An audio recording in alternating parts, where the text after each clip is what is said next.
Hi friends, welcome to beauty kitchen face pack. இன்றைக்கி ஒரு சூப்பரான டிப்ஸ் உங்கள்கிட்ட ஷேர் பண்ண போகிறேன். அதுக்கு என்னென்ன ரெமெடி தேவை, அதனால நம்மளுக்கு என்ன பெனிஃபிட் கிடைக்குதுன்னு சொல்லிட்டு பார்க்கலாம். வாங்க வீடியோக்குள்ளே போகலாம். பாருங்கள், நான் இந்த அமேசானு மீஷோவில் எல்லாத்துலேயும் இந்த மாதிரி ஆர்டர் பண்ணாக்கா பீட்ரூட் பவுட்ரு ரெடிமேடே வைக்கிது. இல்லை இந்த மல்லிகை கடையில் கூட நீங்கள் வாங்கிக்கலாம். நான் இது ஆர்டர் பண்ணிட்டு தான் வாங்கினேன். அது இல்லாமல் உங்கள்கிட்ட பீட்ரூட் இருந்துச்சுனாலும் நீங்கள் மீடியம் சைஸில் கட் பண்ணிவிட்டு மிக்ஸி ஜாரில் போட்டு அரைச்சிக்கலாம். இல்லை இந்த தேங்காய் திருவிட்டு இருக்குது இல்லைங்களா, அதில் கூட அந்த கிரேட்டரில் கூட நல்லா திருவிட்டு அந்த சாறு மட்டும் நம்ம எடுத்துக்கலாம்.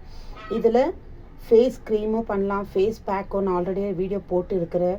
அப்புறமா லிப் பாம் பண்ணுறது, இதெல்லாம் உங்களுக்கு நான் வீடியோஸ் போட்டுருக்கேன். இப்போ இந்த ஃபேஸ் பேக்கில் நல்ல ஒரு சூப்பரான நம்ம ஸ்கின்னுக்கு ஒயிட்டிங் பண்ணுறதுக்கு நல்ல ஒரு பெனிஃபிட் கிடைக்கிது. அதனால் இது நம்ம ரெகுலராக கண்டினியூவாக நம்ம ஃபாலோ பண்ணோம்னா நம்மளுக்கு கொஞ்சம் முகத்தில் டிஃப்ரெண்ட்டு கண்டிப்பாக தெரியும்.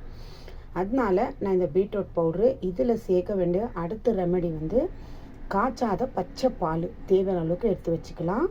ஏன்னா காய்ச்சின பால் வேண்டாம், காய்ச்சாத பால் நல்லா ரிசல்ட் கிடைக்கிது. ஒயிட்டிங்கும் நல்லா கிளியர் பண்ணி நம்ம முகத்தில் இருக்கிற அந்த அழுக்கெல்லாம் அந்த பாலால் நல்லா இன்னும் கிளியர் பண்ணி கொடுக்கும்.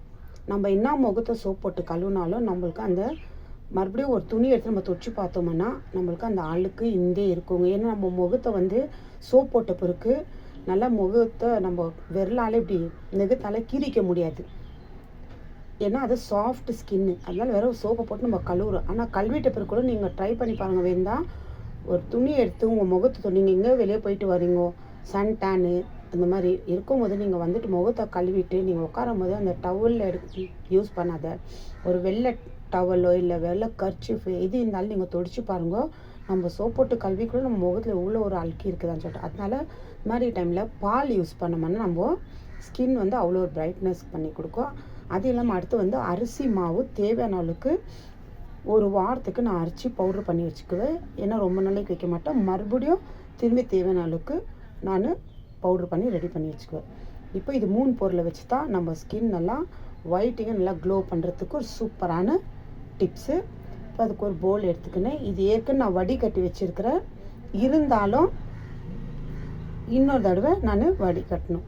பாருங்கள், ஒரு போல் எடுத்துக்கிறேன். இப்போ இதில் தேவையான அளவுக்கு நம்ம 1 டீஸ்பூன் எடுத்தோம்னா அரிசி பவுட்ரு, 1/2 டீஸ்பூன் அளவுக்கு ஃபேஸ் பேக்கு கிடைச்சாலும் போதும். பாருங்கள், நான் 1 டீஸ்பூன் அளவுக்கு எடுத்துருக்கிறேன். இப்போ இது நம்ம இந்த மாதிரி பண்ணும்போது இந்த கொரன்னு இருக்கிறதெல்லாம் அது வேஸ்ட் பண்ணாதீங்க. அது ஒரு பாக்ஸில் இதுலனா போட்டு வச்சிங்கன்னா மறுபடியும் இன்னொரு தடவை மிக்ஸி ஜாரில் போட்டு அரைச்சிக்கலாம். நான் ஏற்கனவே ஒரு தடவைக்கு 2 தடவை இந்த மாதிரி நான் ஜலிச்சு அரைச்சிருந்தேன். நல்லா ஆற வச்சுட்டு ஜலிச்சு எடுத்துக்குவேன். இருந்தாலும் மறுபடியும் உங்கள் எதிர்க்கும் திரும்பி இன்னொரு தடவை ஜலிச்சு நான் காட்டுறேன்.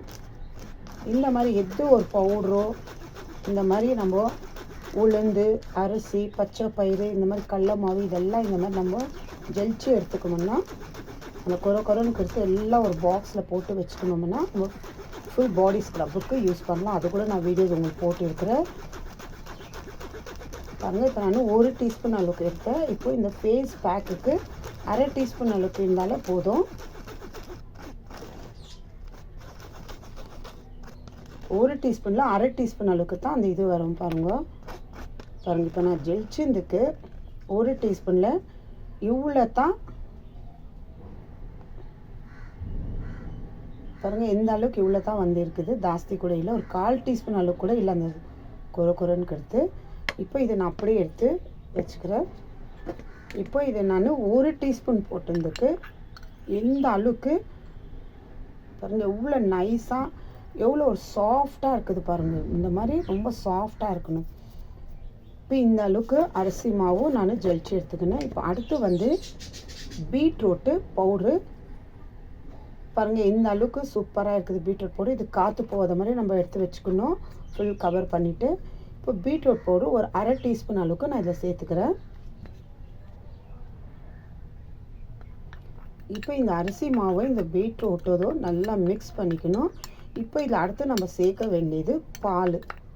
இது தேவையான அளவுக்கு தான் நம்ம சேர்த்துக்கணும். ஏன்னா ரொம்ப சேர்த்துக்கக்கூடாது, கொஞ்சம் கொஞ்சமாக பால் சேர்த்து மிக்ஸ் பண்ணிக்கணும்.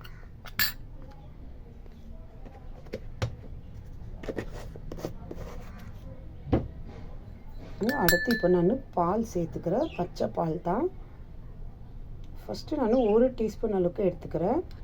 திரும்பி நம்மளுக்கு தேவைந்தாக்கா இன்னும் கொஞ்சம் எடுத்து மிக்ஸ் பண்ணிக்கலாம். ரொம்ப பாலை ஊற்றிட்டோம்னா ஃபேஸ் பேக் மாதிரி வராது, தண்ணி மாதிரி ஆகிடும். இந்த மாதிரி ரெடிமேடு பவுட்ரு இல்லை பீட்ரூட் உங்கள்கிட்ட இருந்துச்சா ரெடிமேடு இந்த மாதிரி பண்ணிவிட்டு எடுத்து வச்சு நீங்கள் இல்லை பீட்ரூட்டு காய வச்சு நல்லா திருவி காய வச்சுட்டு கூட நம்மளே பவுட்ரு பண்ணிக்கலாம். இப்போ நான் அந்த மாதிரி செஞ்சு வச்ச ஆயிடுச்சு. சரி, மீஷோவில் இந்த மாதிரி ஆஃபருங்க வேறு இருக்குது இல்லைங்களா அப்படின்னு சொல்லிட்டுன்னு அப்போ நான் ஆர்டர் பண்ணேன். எப்படி இருக்குது பார்க்கலாம்னு சொல்லிட்டுன்னு ரொம்ப நல்லா இருக்குது. பண்ணி இன்னும் கொஞ்சம் பால் மிக்ஸ் பண்ணிக்கினேன்.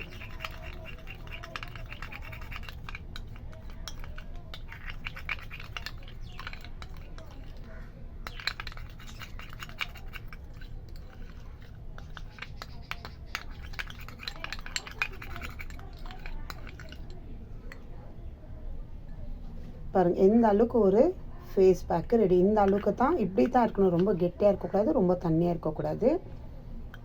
இப்போ இந்த மாதிரி பண்ணிட்டு பாருங்கள் நான் அப்ளை பண்ணி காட்டுறேன். இந்த மாதிரி அப்ளை பண்ணும்போது லைட்டாக இந்த மாதிரி ஒரு மசாஜ் பண்ணுங்க. இந்த மாதிரி மசாஜ் பண்ணிவிட்டு ஒரு 10 நிமிஷம் கழித்து மறுபடியும் இந்த பச்சை பால் இருக்குதுங்களா அது கொஞ்சமாக இந்த மாதிரி கையில் ஒரு 2-3 ட்ராப் அளவுக்கு பாருங்கள். இது ஒரு 10 நிமிஷம் ஆகிட்டு இது காஞ்ச பிறகு இந்த மாதிரி பச்சை பால் நம்ம எடுத்து வச்சுருக்கோம் இல்லைங்களா, அந்த பாலும் இது காஞ்ச பிறகு ஒரு 10 நிமிஷம் கழித்து மறுபடியும் இது மேலே அந்த பாலை ஊற்றி திரும்பி லைட்டாக இந்த மாதிரி ஒரு மசாஜ் கொடுக்கணும். அதனால இது ரொம்ப காய வைக்கக்கூடாது. ஒரு 10 நிமிஷம் நம்ம போடும் போதே இந்த மாதிரி நல்லா ஒரு மசாஜ் பண்ணணும். அப்புறமா அது காஞ்ச பிறகு அந்த பச்சை பால் நம்ம எடுத்து வச்சுக்கிறோம் அது மேலே இன்னும் கொஞ்சம் போட்டு நல்லா இந்த மாதிரி பண்ணி ஒரு 10 நிமிஷம் கழித்து நீங்கள் உங்கள் கையை வாஷ் பண்ணி பாருங்க. அந்த மாதிரி உங்கள் முகத்துக்கு கழுத்துக்கு நீங்கள் போடலாம். நல்லா சூப்பரான ஒயிட்டிங் பண்ணி கொடுக்குது. நம்ம முகத்தில் இருக்கிற அந்த அழுக்கெல்லாம் இந்த பாலும் நல்லா கிளியர் பண்ணி கொடுக்குது. அரிசியில் வந்துட்டு எவ்வளோ ஒரு சூப்பரான பெனிஃபிட் கிடைக்குதுன்னு உங்களுக்கே தெரியும். நல்லா ஸ்கின் ஒயிட்டிங் பண்ணி கொடுக்குது. அதனால நம்ம 1 நாள் 2 நாள் போட்டு எனக்கு எந்த ஒரு சேஞ்சே இல்லையேன்னு சொல்லிட்டுன்னா நல்லா பளபளன்னு ஷைனிங்காக வேறு இருக்கும். இந்த மாதிரி ஃபுல்லாக நல்லா இந்த மாதிரி தேய்ச்சிட்டு ஒரு 10 நிமிஷம் கழித்து சொன்ன மாதிரியே காய்ச்சாத பால் எடுத்து வச்சுக்க நீங்கள் பண்ணிங்கன்னா இந்த மாதிரி ஃபேஸ் பேக்கு இல்லை ஃபேஸ் க்ரீமு எந்த ஒன்று நீங்கள் பண்ணாலும் காய்ச்சாத பால் அவ்வளோ நல்லா சூப்பரான ரிசல்ட் கொடுக்குது. அந்த மாதிரி நீங்கள் ட்ரை பண்ணி பாருங்க. இந்த பேக் ரெடி பண்ணதும் நான் சொன்ன மாதிரியே இது நல்லா ஃபுல் கொஞ்சம் நேரம் நம்மளுக்கு காயறது தெரியும். நல்லா ஸ்கின் வந்து ட்ரை ஆகுது. அந்த டைமில் இந்த பச்சை பால் நம்ம எடுத்து வச்சுக்கணும், காய்ச்சாத பால் அது வந்து திரும்பியும் அந்த இது மேலே நம்ம போட்டு திரும்பியும் ஒரு லைட்டாக ஒரு மசாஜ் கொடுத்துட்டு அப்புறமா நீங்கள் கழுவி பாருங்கள். எந்த அளவுக்கு ஒரு சூப்பரான உங்கள் ஸ்கின்னு உங்கள் கை மேலே ஃபஸ்ட்டு நீங்கள் அப்ளை பண்ணிவிட்டு பாருங்கள் எப்படி ரிசல்ட் கொடுக்குதுன்னு சொல்லிட்டுன்னு. அப்போ நீங்கள் தொடர்ந்து உங்கள் முகத்துக்கு ட்ரை பண்ணலாம். நல்லா ரிசல்ட் கொடுக்குது. ட்ரை பண்ணி பார்த்துட்டு எனக்கு கமெண்ட்ஸ் பண்ணுங்க. திரும்பி அடுத்த வீடியோவில் உங்களை நான் பார்க்குறேன். பாய்.